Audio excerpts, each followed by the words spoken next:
Bismillahirrahmanirrahim. So now, if you have any question or comment for on these presentations, please go ahead. So who has a comment or question? Thank you, Mr. Chairman. I think first suggestion is to Brother Bilal, who I just spoke to, whom I had the pleasure to speak to. Very interesting topic, congratulations. Perhaps what I'm about to suggest, just two things maybe of use for your consideration. Number one is that I'm not sure whether you've read the writings of Fazlur Rahman. In the Revival of Reform and a number of other writings, he criticizes Ghazali's and the Sufis' virtue ethics or Sufi ethics because it's so individualistic at the expense of the community. So maybe you may want to consider that in your problem statement, because why would you want to push forward this agenda or this discourse when there's this criticisms, right? That's one.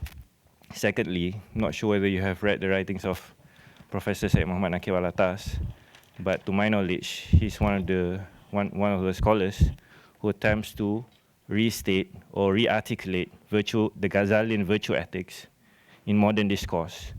And you can see this chiefly in his monograph titled Meaning and Experience of Happiness in Islam, part of his magnum opus titled Prolegomena to the Metaphysics of Islam.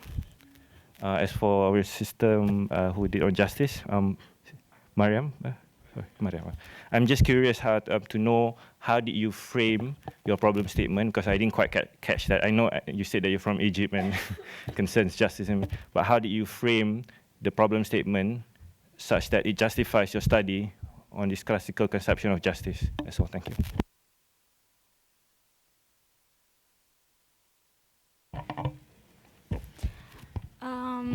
Okay, so as I said, I looked at the previous literature, and yes, there are plenty of books on justice, but all of them either approach justice from one dimension or in very general terms, or like the Arabic sources, many of them approach justice in a preachy sort of way, not an academic way, and most of the literature focus on justice as a component of the Islamic legal system, and I have a problem with that because justice is a lot more than this, and in my thesis I do talk about this.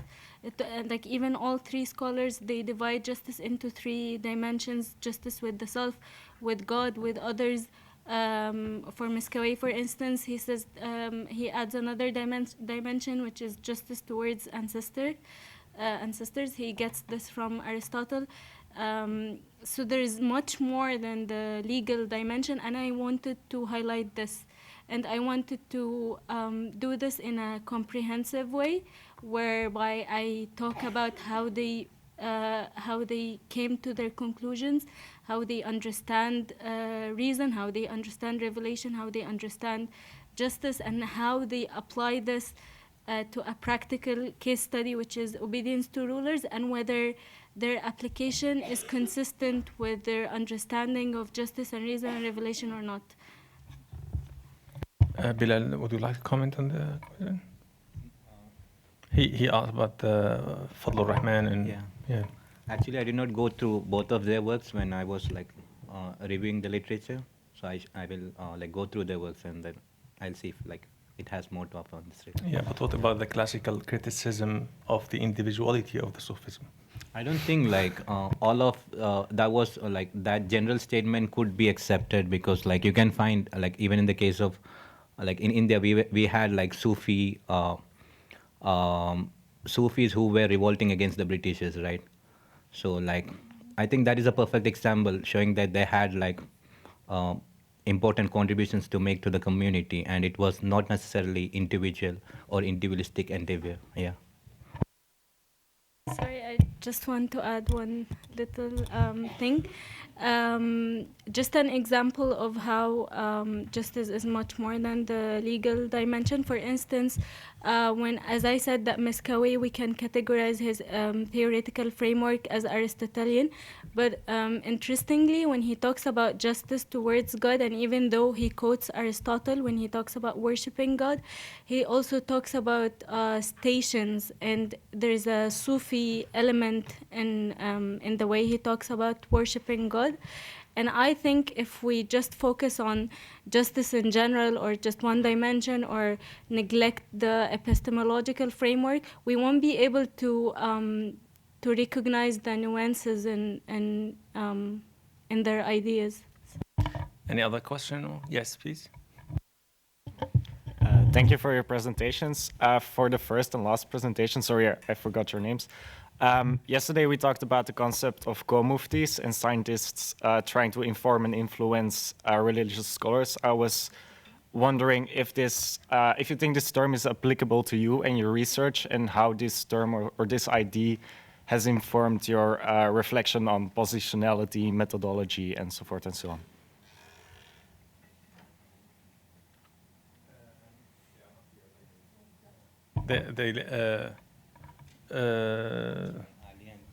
Ali and Khalid. Okay. The first one and the second one, right? Oh, yeah. The first one and last one, yeah. The first and the last one, sorry. Yeah, they left. Okay, sorry. Okay. Any other question or comment?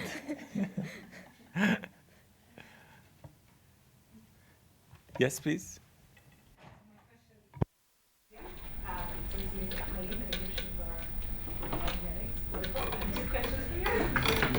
The first is, one of the first things you said that political ideas don't occur, right? They're affected by the social and political situations surrounding the author. And we talk about this even in Western political theory, we talk about Hobbes, the whole idea of the Leviathan, of the civil war. My concern is sometimes that kind of pressurization of ideas, student-journalistic, kind of puts the author, situates him in his political sphere, and kind of presupposes that you cannot transcend your time and transcend in terms of your ideas. So when you talked about the three authors that we discussed, perhaps there were ideas that were very much reflecting of the political and social issues surrounding them, but have you noticed any ideas that perhaps cannot be directly related to the political situation that kind of transcended it? Do you understand what I'm trying to say? The second question is, as we kind of take them together, talked about the danger to the three of them said that injustice is not justified with disobedience. And you also mentioned that in political theory, in the long tradition, there was the idea of trying to preserve the structure. And perhaps one of the reasons why you talked about it, we wanted to preserve society. If you're familiar with the writings of Sigmund Freud, his ideas of the the idea that we're living in a time where structures don't really, it cannot be sustained, they're being dismantled every day, and any structure can be built, there's already changed and dismantled the next step. Right? So the idea that structures are not sustainable in the post-modernity or during religion. So do you think that, based upon what is about sustaining structures, and living in the post-modernity, structures kind of are possible to sustain, how do you reconcile these two? So regarding the first question, I didn't mean to say that all their ideas are reflection of their own social and political context, because their ideas, especially on reason and revelation, they're not reflective of their times. It's their own ideas, and they're much more than their context. But regarding their political ideas, especially Al-Mawardi and Miskawi, they were close to the ruling class. So it makes sense that they would not openly endorse rebellion, even though actually Miskawi was the most obvious and explicit in the in his ideas regarding rising up against an unjust ruler. He does not say that you rise up, but he does say that when a ruler reaches a certain level of corruption, reform has to follow. but he doesn't provide a mechanism. Al-Mawardi, he just gives different opinions in one of his books. They vary from reprehensible to permitted, whether one can rise up against a ruler or not, but he does not endorse one of the opinions. And generally speaking, he says that the ruler is the brain of the nation, and the ruler is the shepherd, and the people are the sheep, and like the way he envisions the ruler does not give space for any disobedience. Ibn Taymiyyah's case is different because he was actually not close to the ruling class, and he was demonized, and he was imprisoned several times, and he was even imprisoned for years. So it was, for me, it wasn't like, it was very confusing as to why he would say that disobedience is unjustifiable and cannot happen. And like, even some people say that his approach is can be categorized as principled pragmatism. I think that was Ovamir Anjem, but I disagree with this. I think this is a modern projection. I don't think he was being pragmatic or utilitarian, or because he weighs things, and when he sees that the harm will be more than the benefit, then, and he sees that rebellion will create more chaos than the benefit that it might bring, and that's why he's against it. So the only explanation I could find for his opinion regarding disobedience is that is the political situation that was going on, the external invasions that were happening. So it was very important to preserve the Muslim unity. And like at that time, I think at that time it was important to just preserve the social fabric. So I don't think he was being like, some people even tried to be charitable towards him, and they said that, well, he promotes civil disobedience, but I completely disagree with this, because he says that if the ruler commands you to do something that is prohibited, you're allowed to disobey that, but that's on an individual level. He's against anything that can happen collectively, and for civil disobedience to happen, it has to be on a collective, on a wide collective level. So I don't think he was endorsing civil disobedience or pragmatic or utilitarian or any of that. And that's why I think it's very important to read these scholars in their own context, because otherwise we will do that. We will categorize them as utilitarian or pragmatic or whatever. We'll just project what we know now onto them, and that's not true. So, yeah. Any other question or comment? Yes, please. In Ibn Miskwe's ethical philosophy, there is the concept of Sa'ada plays very important role, which is similar to Aristotle's eudaimonia. So I haven't gone through his theory of justice. Does it play any role in this? Does the concept of Sa'ada come in here? He says that the objective of justice and virtues is happiness, Sa'ada. And Al-Mawardi actually says the same, but he says that it's happiness on the individual level. The objective of justice is happiness on the individual level, but good governance on the collective level. This is for Al-Mawardi, because he is also influenced by Greek philosophy. For Miskwe, he just says Sa'ada, happiness. Any other comment, question? Okay, thank you very much. Thank you. The WhatsApp group. You can tell them. Yeah. Okay, so we will pass around now a paper where you can write down your phone number, so that we can create a WhatsApp group for everyone that attended the winter school. Thank you. What if they don't buy? No, you have to. Okay. I think now it's open discussion. In general, not on the previous presentations. Would you like to come here, Dr. Uri? Yeah. Would you like to come here? Yes. Yes, come in. So it's an open session. If you have any question regarding the winter school, or the different topics that were discussed in the past, you can please go ahead. Any question or comment or critical comments, even feedback, or it depends what you'd like to say. Who would like to start? It's so difficult to start, as always, but okay. So those who are studying philosophy, maybe it's much easier for them.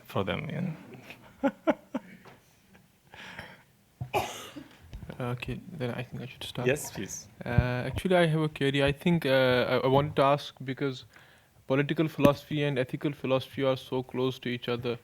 When we had different sessions with the fiqh and ethics and other and ethics, but we didn't have a session on political philosophy and ethics. Any specific reason for that? Yeah, we have a specialized course on this, but we don't have professor yet, So this is why, and the time was very limited. This is the reason, There is no, the time was very limited because of this. Yeah, but we have a course on political ethics. Peace, War. The official title of the course is Peace, War, and Politics. You wanted to say something? Yeah. It's actually more or less linked to that question, because I was wondering, the Institute prides itself in being the first in discussing applied Islamic ethics, but at the same time, there are a lot of other fields handling ethics as well. And I wanted to ask how you see your own positionality within the field. Do you receive criticisms for taking this position? Is this something that is growing? Are others jumping on the car, or are others trying to hinder the progress of applied ethics within Islam? Like, how do you see the future of the field, basically?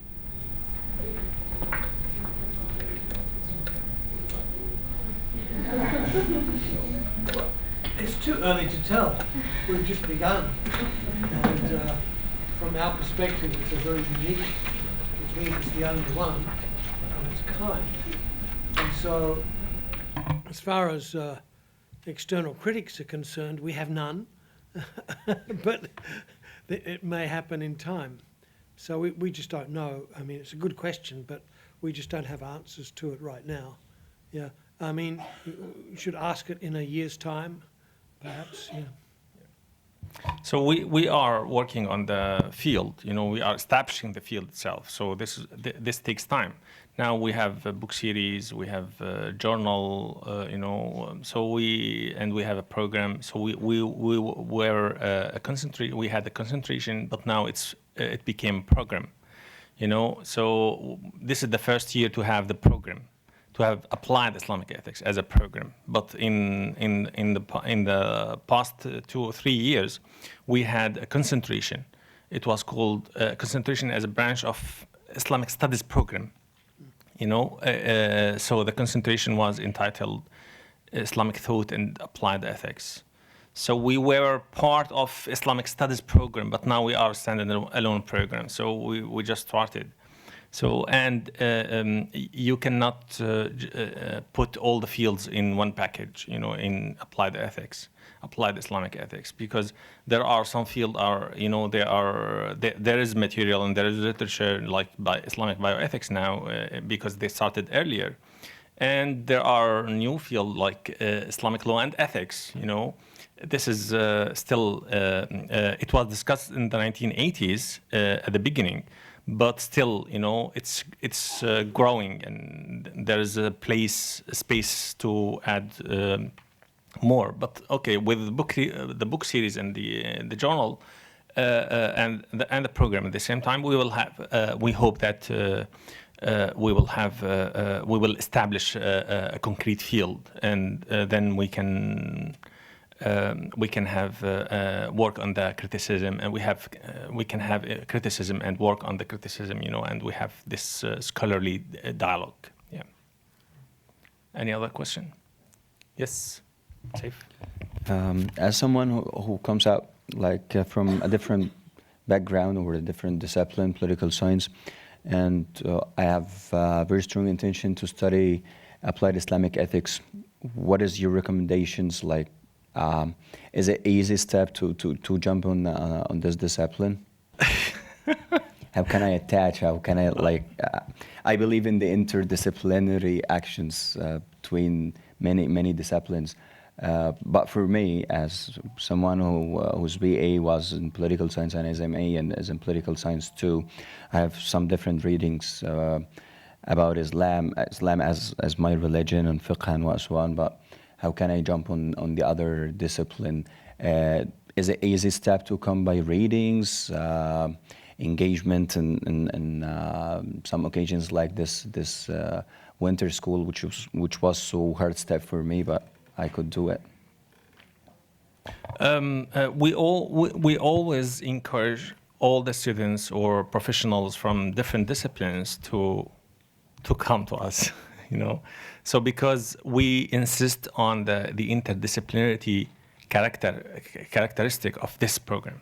So, and this is why we need specialists and professionals from all disciplines to help us to establish the field. You know, they can have a fresh look or fresh ideas from their disciplines. You know, it will push us to think in different way. You know, or to answer their questions at least. You know, based on research. So we need these people from different disciplines.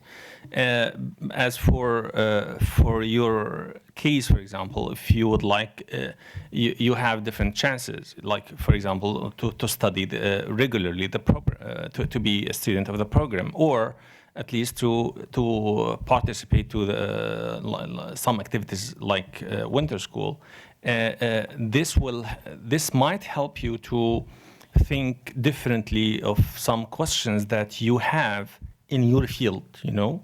So at least it will inspire you to think differently in some questions that are related to your field, whether it's politics, biology, I don't know, administration, etc. Yeah. Any other question? Okay, sorry. Yeah.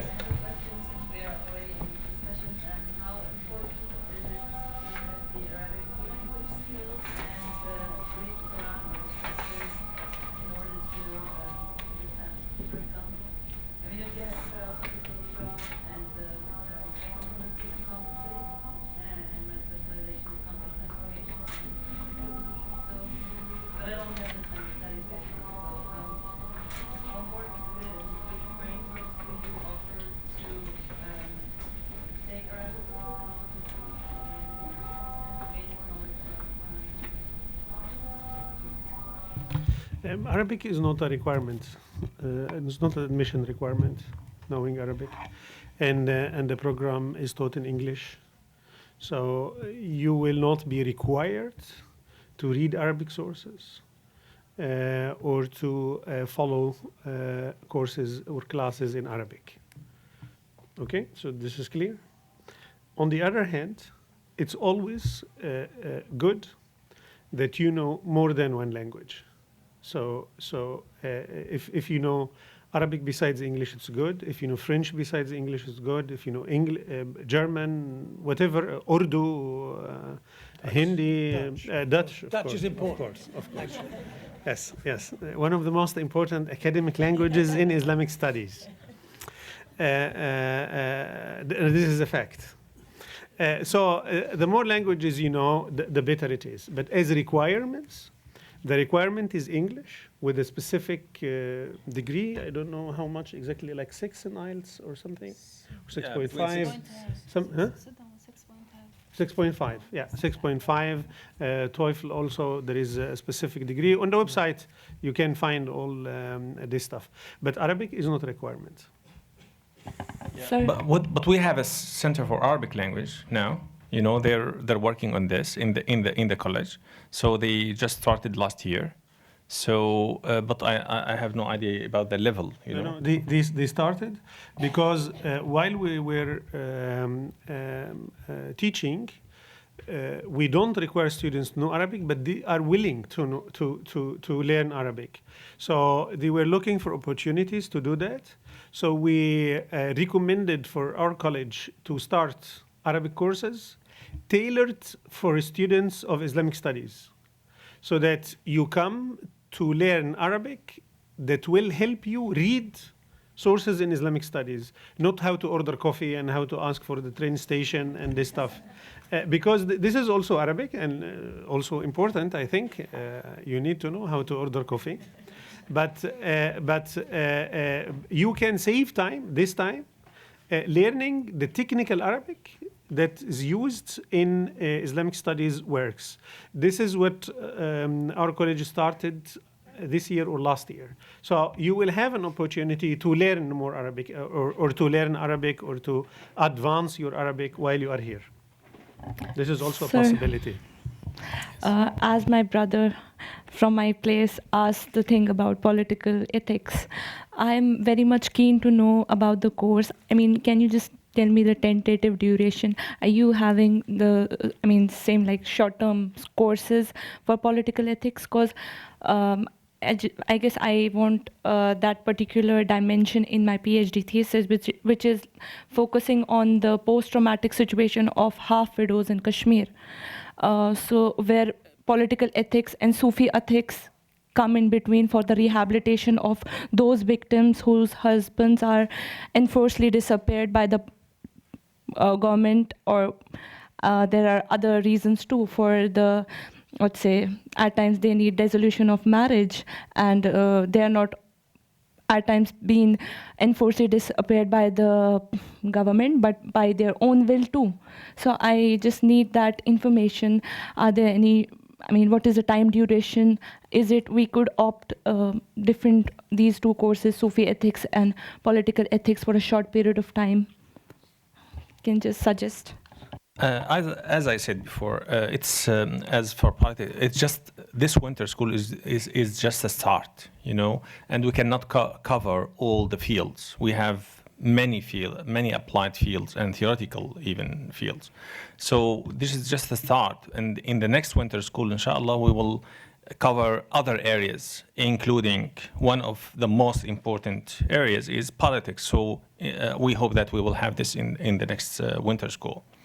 As for the course, as I said before, it covers the principle, the Islamic principles that govern the field of ethics whether in the classical time and in the modern Islamic discussions, mainly regarding peace, war, and the international relations.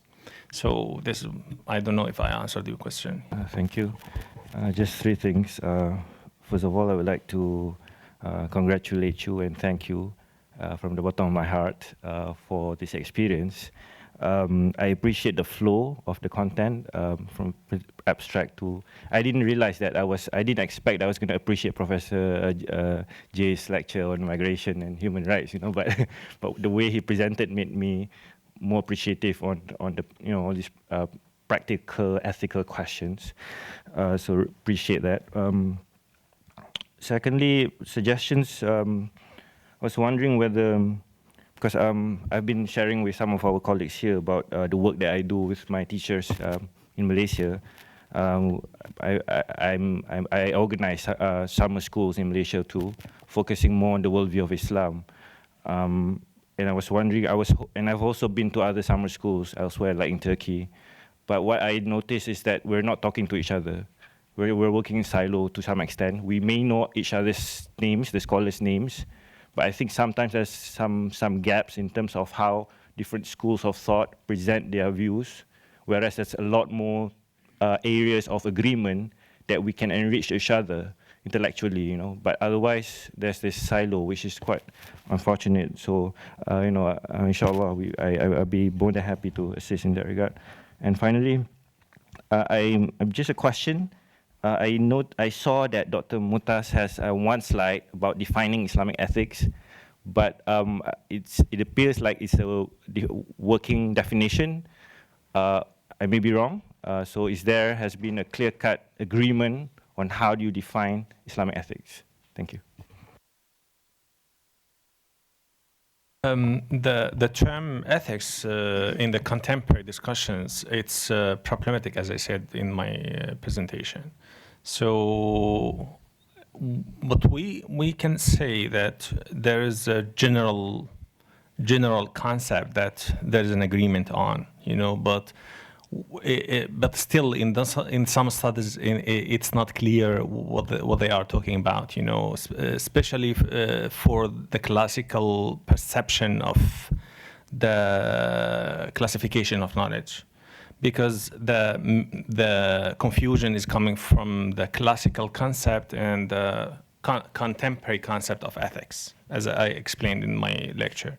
So this is and especially for those who studied classical, those who came from classical background teaching, so because they understand ethics as a descriptive one, not a normative discipline.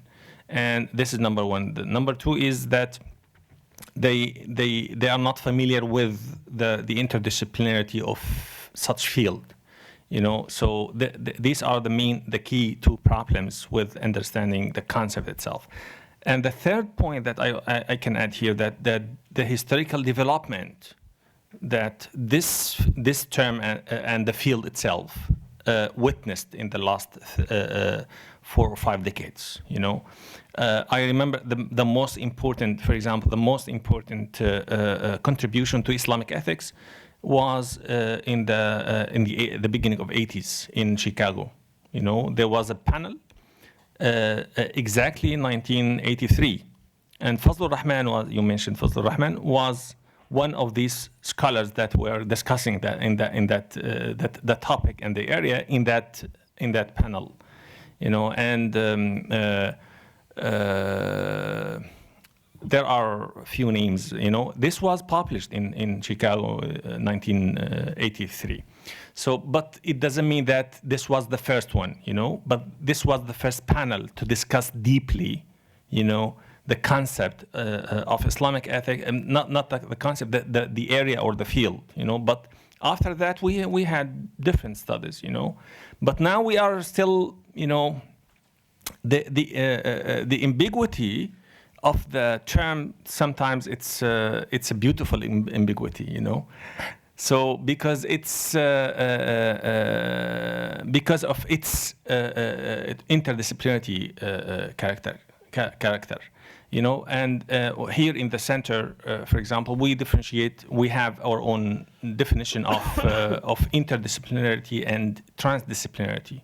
So we are trying to combine both in our research.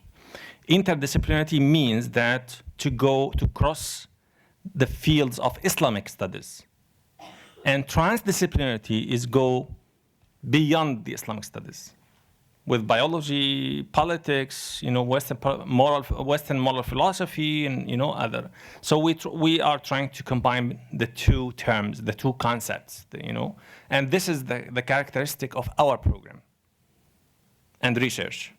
Or this is what we claim or plan to do, at least,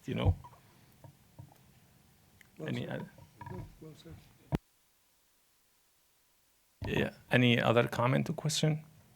Yes, please. Beginning inside the program of scriptural, and I noticed that as they all do approaching some of the verses made to mention of some of the Quran schools, or Mu'tazili, Maturidi, Ash'ari, but then after that it wasn't mentioned again. Even though, where you stand on these positions, whether Maturidi or Ash'ari, it will affect what kind of approach you have towards it. So I wanted to know the extent to which you use Quran in the course. The second thing was something I was just thinking about academia, and that is, would you agree in saying in the Islamic tradition, ethics, like you say, it's ambiguous. In the Islamic tradition, we've had meta-ethics like we do in Qadar. What is the source of that? And then we looked at the Quran, and then that seemed to go straight to applied ethics. And I started to think, maybe always Islamic ethics was more applied than it was theoretical.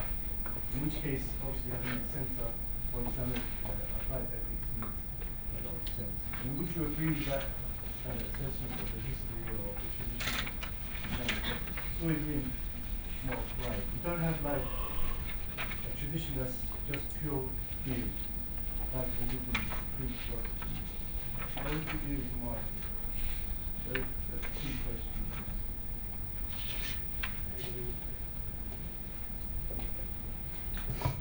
Okay. We do have, even within Sufism, you have philosophical Sufism and you have practical Sufism. Philosophy itself is a very theoretical discipline. So some of the foundations, the philosophical foundations or of ethics or the meta-ethics, meta-ethical theories we cover in the philosophy section. So we theorize about that.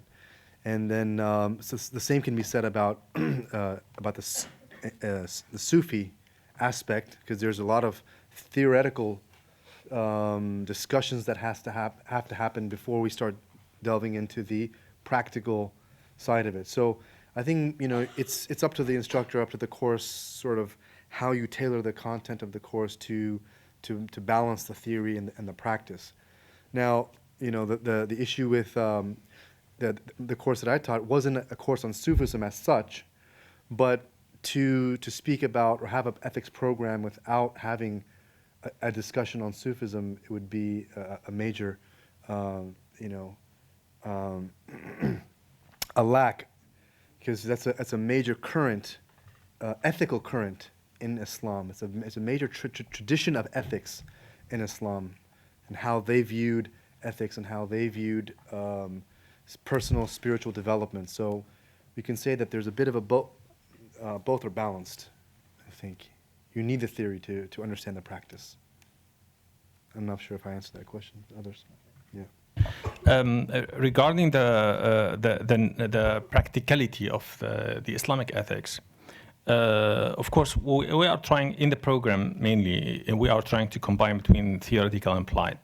So when we say applied Islamic ethics, it doesn't mean that we are just applied.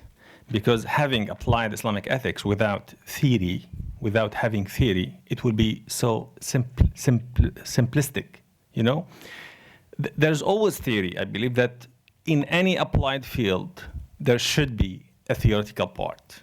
Now, and being at the same time just theoretical without implementation or applications of the theory that you have, that would be, not relevant, to the, just an intellectual training, So this is what we are trying to say, to do in our program. This is why we have two parts of the program, theoretical courses and applied courses. This is in general now. Now, regarding the practicality of Islamic ethics within the history, the Islamic history, of course, we couldn't have, or we didn't have, we didn't have a specialized field called Islamic ethics in the classical time, because ethics was everywhere. This is number one. Number two, because ethics in the classical time was integrated or based on an epistemological framework about the philosophical binary that was discussed extensively in the Greek philosophy and even in the contemporary philosophy, which is the relationship between an-nadhr and al-amal, the theory and practice. So this is a very dilemma in the Greek was a very a big dilemma in the Greek philosophy. But in the Islamic tradition, it was not. Why? Because you have to, seek for practice.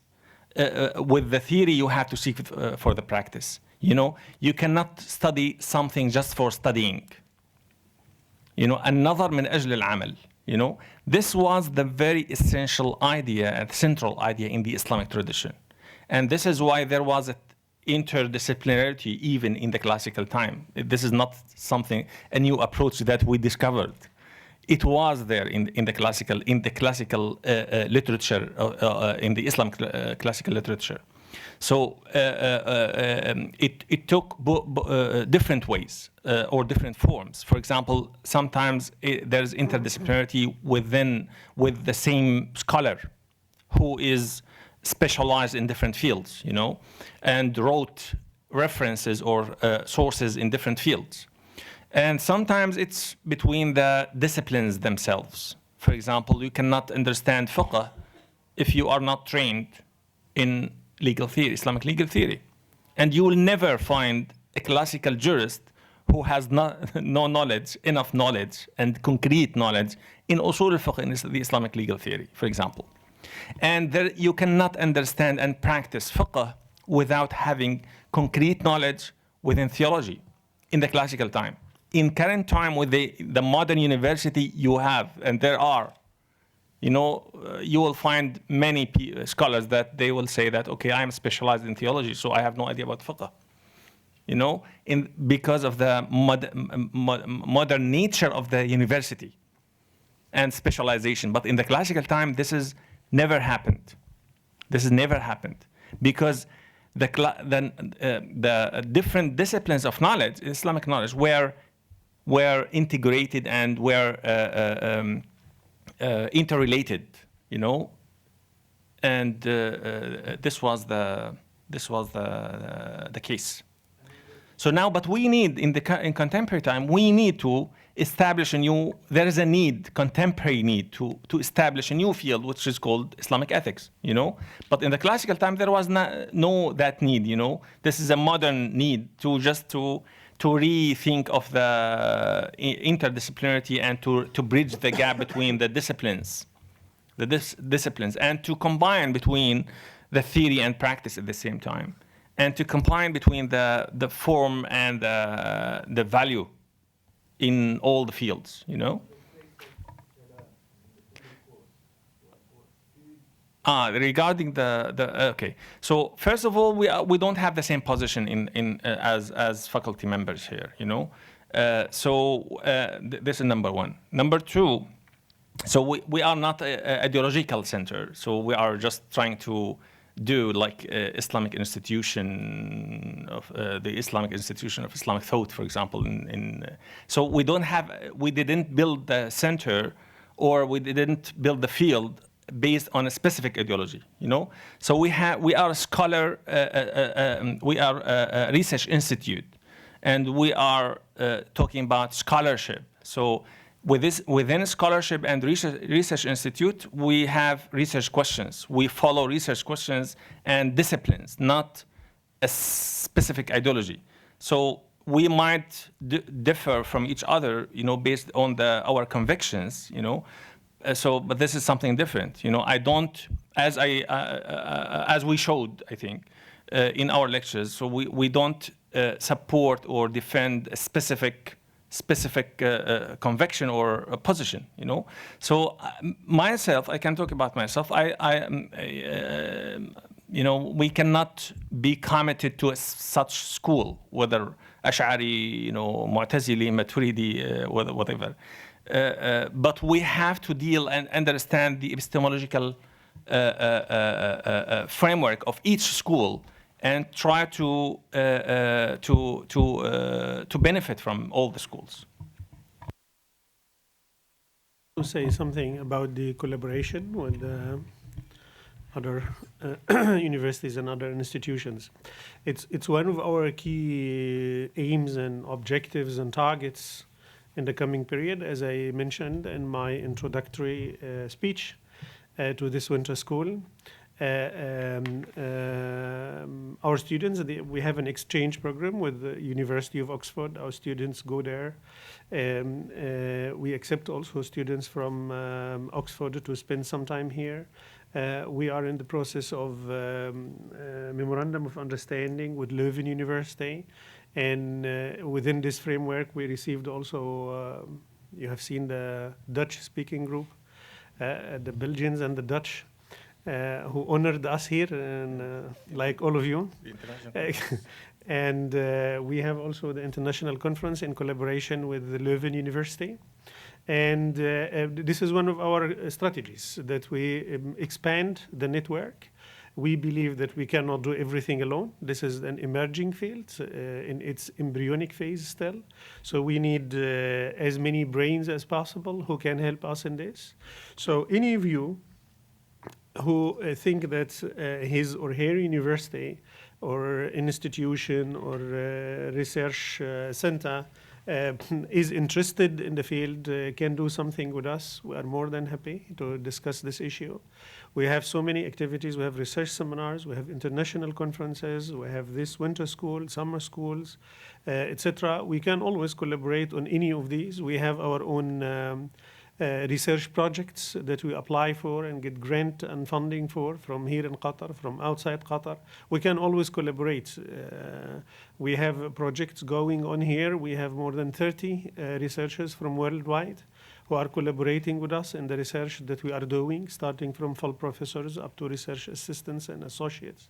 So we are very much open in the issue of collaboration, and we will be more than happy to receive any suggestions from you after you take some rest from this exhausting experience. The alumni, do you want to talk about the summer school alumni? Which summer Is school that still alumni? going? Cames? To what? Cames. Alumni. No, this is something else. You don't want to tell us Something- about something it. else. Okay, we'll This keep is that something. secret. Yes, please. Don't do that. But I revealed the secret now. You did? Is it okay? No, I didn't. Okay. So this is the point that I wanted to say. Yeah. And I just wanted to stress the issue that we are here in an academic program in the teaching, and we are also doing academic research in the research center. So we are not suppressing any of the opinions in the Islamic tradition because we disagree with. We are not promoting specific ideas because we agree with. We keep in mind the value of honesty, objectivity, transparency. So our students get to know about what is there, not necessarily about what we think it should be there. And at least in my classes, and I believe also colleagues in other classes, there is full freedom. And I hope any of the students is here to confirm what I always say, when you close the door, we have our own world, and feel free to say whatever you want. Of course, some students, sometimes they find it difficult to hear some opinions which they disagree with, and they want to take it out from the course. I resist this so much. So we are an academic program and a research center which is discussing Islam in its totality and in its diversity as it is. You disagree, Miriam, or what? I changed my thesis topic like 10 times. I would go to the Matas every day and I go like, okay, I changed my mind. I'm going to write about this. And I would be like, okay, Mariam, just go read and come back with whatever you want to write about, and we will write it. It's fine. Okay, any other question? Yes. I have a question because throughout the whole winter school, I realized that you're touching upon a philosophical approach to ethics and also philosophy, and also the Sufism, so I appreciate very much.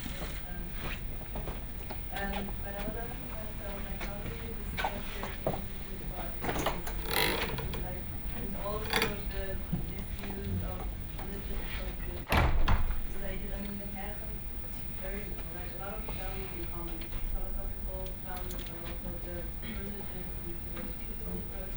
But how do you discuss it, and how do you extremist position, especially behind the background of today's political situation? It also reflected in your comment that you said you have disciplinary discussion, which is religious and other disciplinary approaches, and disciplinary refers to within the Islamic ethics. Why? Like, or Islamic studies, do you think they are irreconcilable? Like, they are not reconcilable? Like, you've been differentiated? Or why do you do the differentiation between disciplinary within Islamic studies and then disciplinary beyond?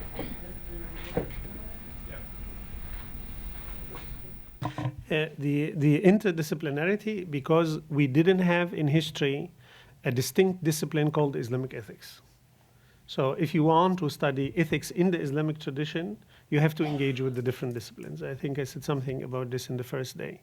So in order to do a good service and do justice to the richness of the Islamic tradition, you cannot restrict yourself to one discipline.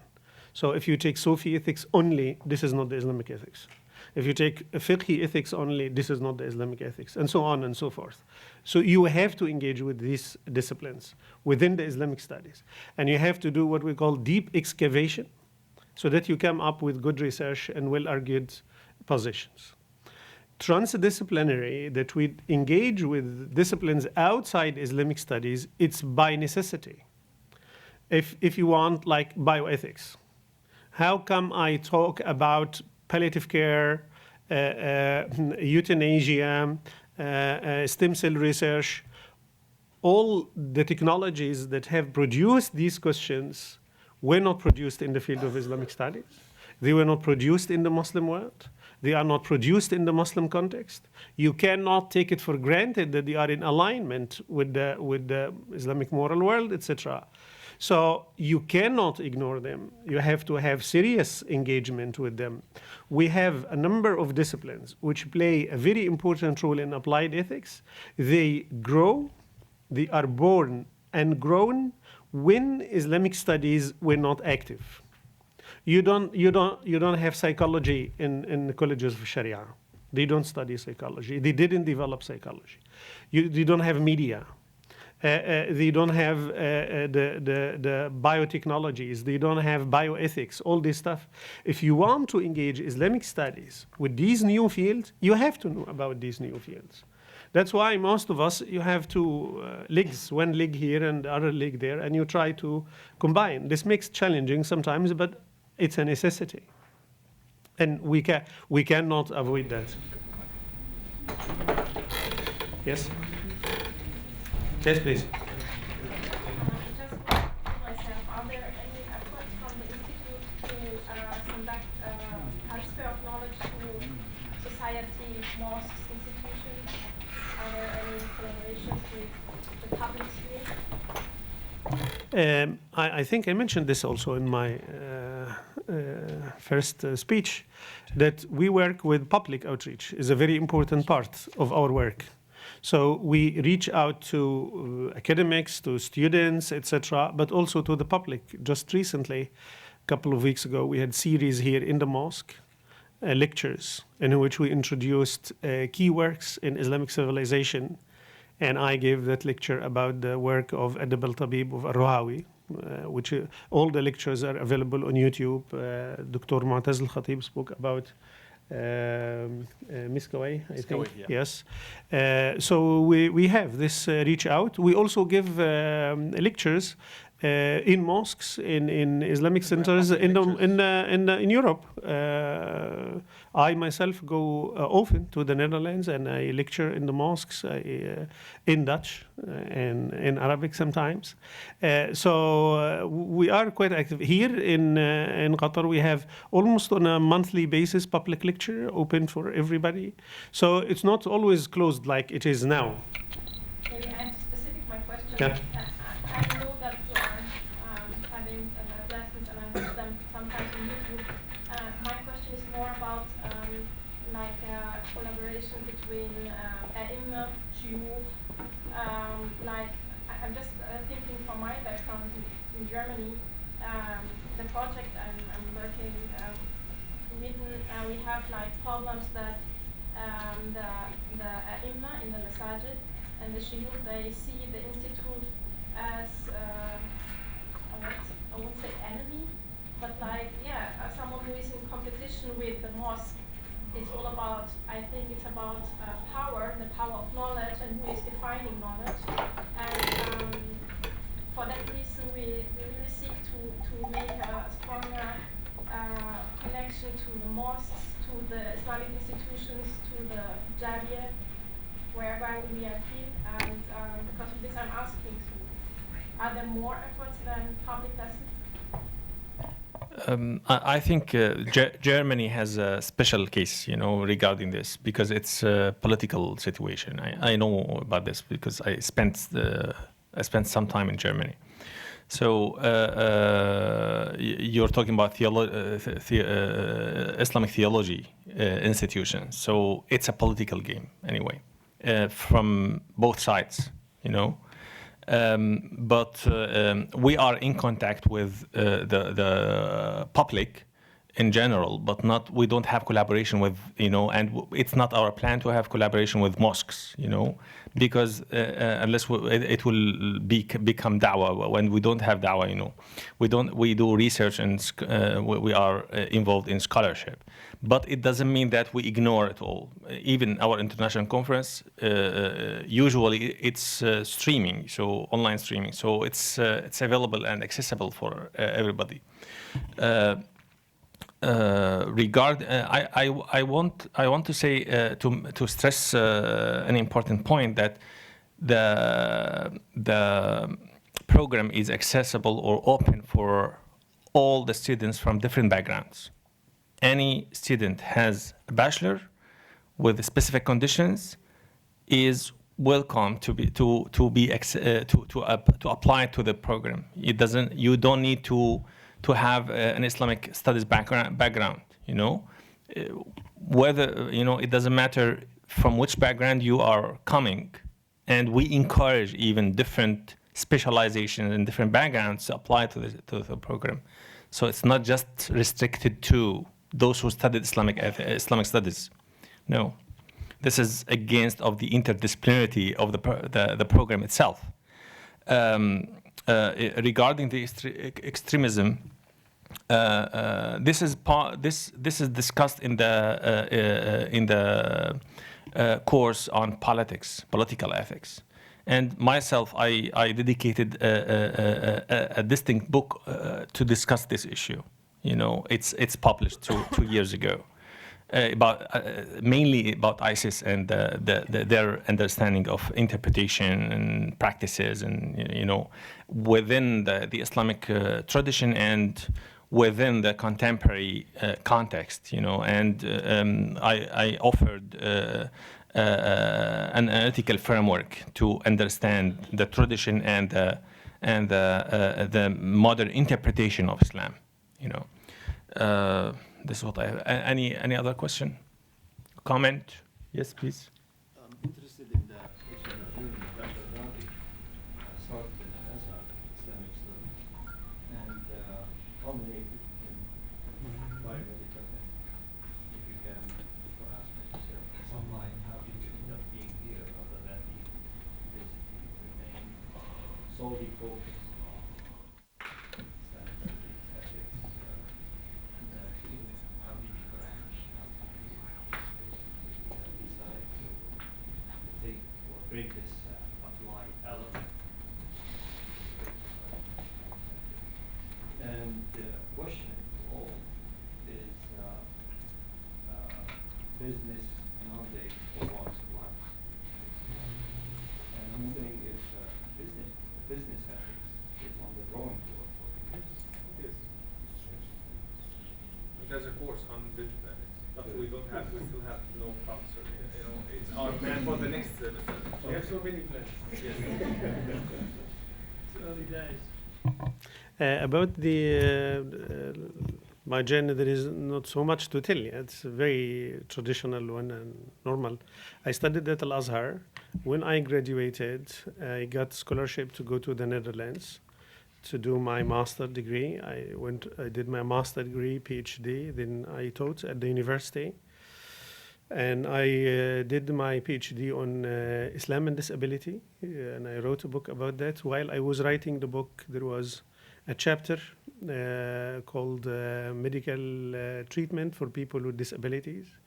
When I was writing the chapter, this was in the 2005, I thought it seems interesting, this topic. There is something about bioethics and medical ethics.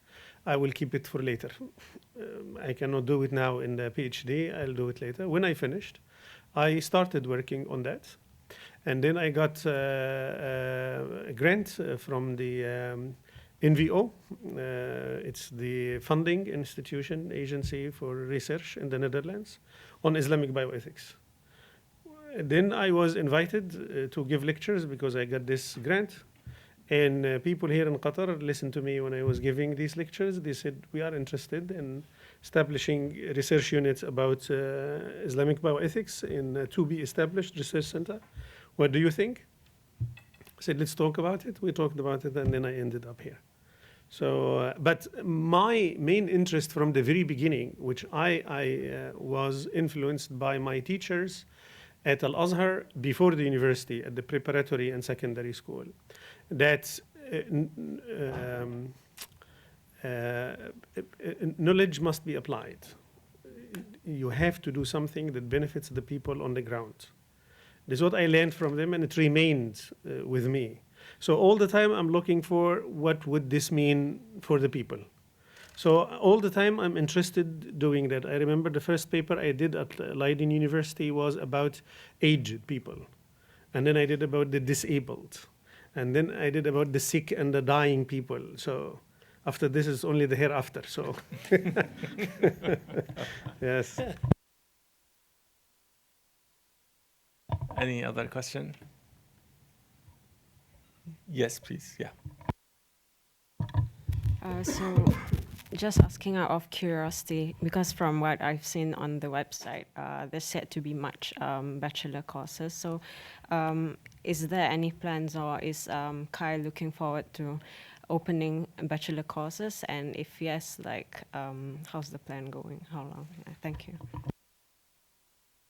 This is a question related to the higher level of our plans. So it's the university, Hamad bin Khalifa University, HBKU, has no bachelor degree, till now. So maybe in the future they will have. We have no idea. So it's not our decision or our plan. Yeah. Any other? Do you have critical comments or just raise your ideas about, or suggestions even? Suggestions for the next winter school? Do they have any topics? We used to have even summer school in Granada, in the past few years. Do you have any suggestion for the next winter school? What did you miss here in this winter school? Translation.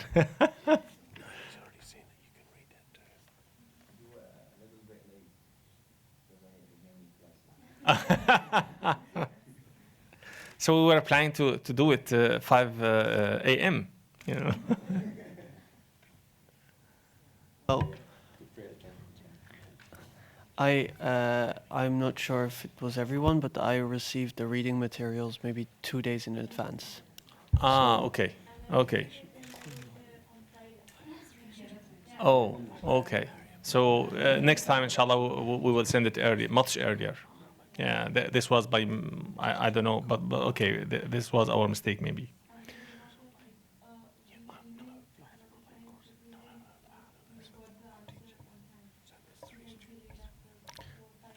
Okay. So we will try to develop this, inshallah, improve.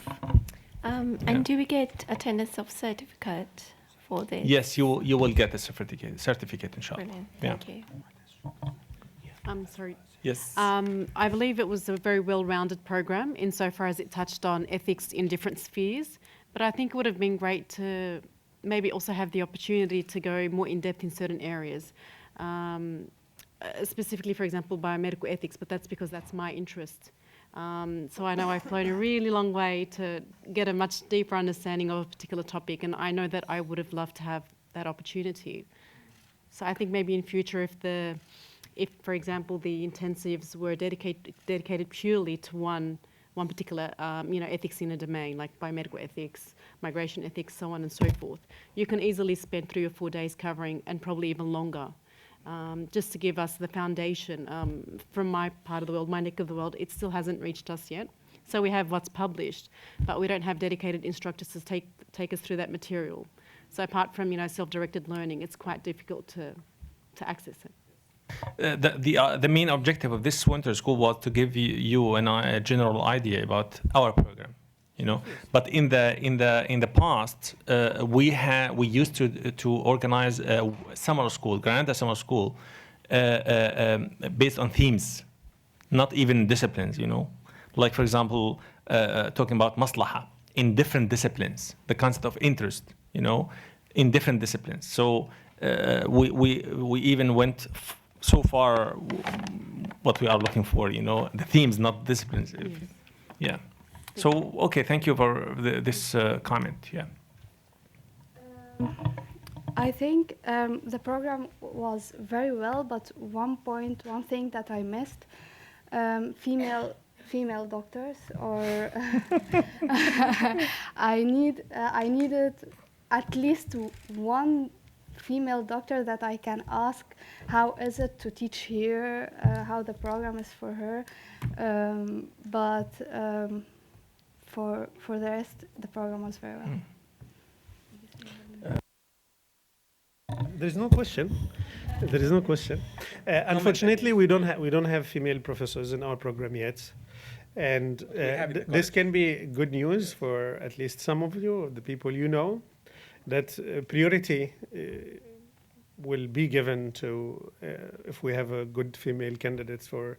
We are supposed to recruit professors in the coming years once the program grows, and we also recruit visiting professors who teach courses. We always look for female candidates to avoid this embarrassing situation. But it seems we have in the winter school here a promising generation, so maybe the situation will improve in the future, inshallah. But we have female in the college, you know. We don't have in the program, Yes. this program, but we have in the college, you know. So it's based on the applications even, you know. In the last year we announced for visiting professors, and we have 2 visiting professors. One of them is Dr. Mukhtar, and the other one is Dr. Samir here in this semester. And no single female applied to this. So, you know, so it's not our decision, you know, but it's based on the availability. And also this year, by the way, we got 18 applications, none of them from a female candidate. Yeah. But you are 3 to 1 in this group. Yes. Female to male. And I have, So I you compensated yes, this by and I have to say that I've been working on the international conference, and I sent invitations like to 10 females. All of them apologized. You know, so at the end we ended up with males only, you know. But we have now, alhamdulillah, we have 2 in the coming international conference finally. So sometimes there are other reasons, you know, which don't appear in the table, you know. So we should think of the you know, other reasons that it's not our decision anyway. Yeah. Any other comment or question?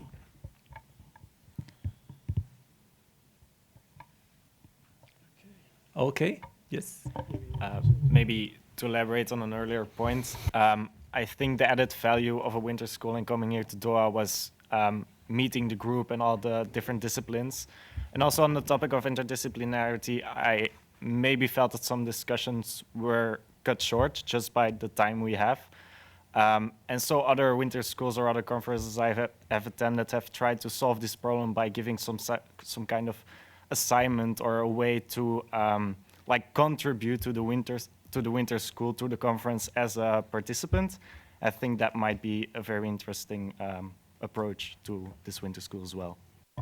I just wanted to say for those who are interested in applying for the program, that the deadline for this year is the end of January. So it's open now through the website of the university, HBKU, Hamad bin Khalifa University, for those who want to start in the fall in 2020, for those who are interested. And as I said, for those who are looking for collaboration with us, with their universities or research institutes, just drop us an email we are more than happy to discuss these possibilities in the future. And for those who are interested in joining the teaching faculty, as I said, we have visiting professors positions almost every semester, at least the coming semesters, in order to fulfill the plans that we promised and to teach some courses in which we do not have expertise, but they are important. They can apply. You can always follow our website, cilecenter.org. There are always updates about the opening positions, like these ones, where you can apply. For this semester, we already selected, we received the applications. We received 18 applications, and the review committee is busy. But for the next semester, the fall 2020 is not yet open. It will be open soon, hopefully, inshallah, so that people can apply. As I said, we have also research seminars, which goes through call for papers. You can always apply. We have so many call for paper events where you can apply. You don't have to be a professor to apply. If you have a good idea, just send it. The people who review, they don't read your rank, they read your paper. So if it has a good quality, you will be in. So I would strongly encourage you to do that. Also, we have the Journal of Islamic Ethics. As I said, you can always apply and submit your research results. We have the book series, Studies in Islamic Ethics, especially those who are writing their PhD and master degree, if they are thinking of a book and they want to publish. We are the only book series and the only journal on Islamic ethics. So this can be the best gate for you to get your publication to the public. The good thing about the journal and the book series, they are of course peer-reviewed and blind peer-reviewed, but they are also available via open access. Our center pays the costs of the open access, so we do not charge the authors. So your work will be published in a peer-reviewed journal as open access, and you don't have to pay anything for that. The same for the books, by the way. They are also published via open access. So I hope, inshallah, we will see you on different occasions at different moments in the future, either here in Qatar or somewhere else. Yes. And next activity for us is the international conference. It will be 20 and 21? 21 and 22nd. 21st and 22nd of March. And this is an event which is open for everybody. So if anyone wants to come and have a look at the conference, it will be about the key works on Islamic ethics in the classical period. So those who shaped, as we see them, those who shaped the field of Islamic ethics in the classical period. So the key works in the field. And we have located the key scholars who wrote about these books and these authors. So we expect, inshallah, a very exciting event. So if you want to join, you are more than welcome. It's open for the public. And we will try to make it live stream. We're not sure yet, but we will do our best to have that. And then in the next, in the fall, we will have maybe 3 or 2 research seminars on difficult topics. Myself, hopefully I will have one on palliative care and end-of-life care. You will see the background and call for papers soon, inshallah, on the website. So if any of you is interested, you can always apply. So these are, I think, the key things that will happen, and we keep in touch, inshallah. The very last thing that we have is a group photo for everybody. Don't worry about the number, because we have professionals who will tell us how to get all this together. Yeah? Where is that? It may take like 5 minutes or something, so don't move, please. They will call us to go to the group photo. Thank you very much, and it was a great honor to have you all here in the first CILE Winter School. Thank you so much.